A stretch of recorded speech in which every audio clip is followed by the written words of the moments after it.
sisi wananchi wa kata hii ya Miongweni tumefika mahali tumekuwa na mashaka kwamba hili tatizo Mwanalela ni nani kwenye wilaya hii au mkoa huu. RPC, kama usingekuja ungetuma wilaya, wananchi hawa hawangekubali kama ulivyoona.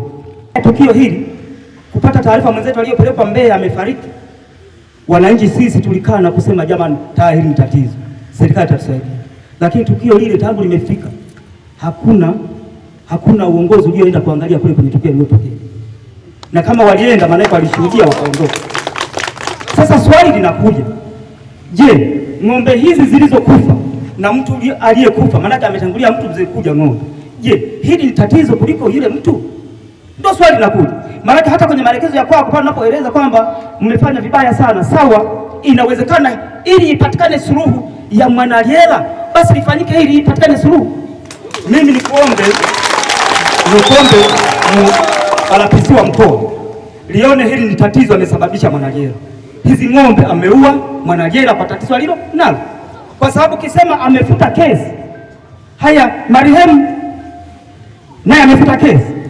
Niwaombeni ndugu zangu, tatizo la Mwanalela ni zaidi miaka 15 anasumbua. Sisi kama mnavyoona linafanya kazi, wahalifu wanakamatwa. Kama tutamkamata tutapita hapa ili baadhi ya viongozi na wananchi muone kwamba ndio huyo tuliyemkamata, ndiye yeye. Kama ndiye yeye, tuthibitishie ili kesi iweze kukaa vizuri.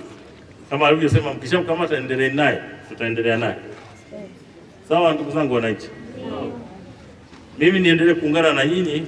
Poleni sana familia, nimeona wamefika hapa kutoka Mufindi, kuna shemeji, kuna ndugu hapa. Kwa kweli hilo mlilolisema la watoto sasa wanabaki hawana mtu wa kuwasaidia, na ni mtu ambaye alikuwa anajipatia kipato kupitia kilimo. Kwa kweli ipo haja sasa uongozi wa kijiji ni waombe namna ya uingizaji wa hawa wafugaji kwa eneo la kijiji, mweke utaratibu mzuri. Wakati iliyowekwa na halmashauri yetu ya wilaya Mbarali ni kwamba kila mfugaji, kabla hujafikiria kununua mfugo wa aina yoyote, iwe ni mbuzi, iwe ni ng'ombe, iwe ni kondoo, ni lazima uwe na eneo la malisho kwanza.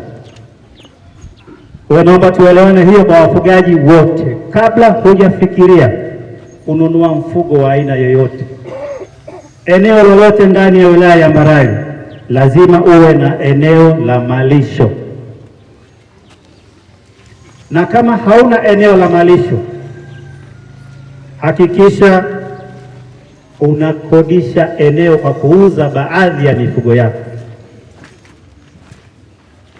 Lakini pia unapohitaji malisho kwenye shamba la mtu au la mkulima, ni lazima uingie naye mkataba wa mazungumzo, mkielewana mnaendelea,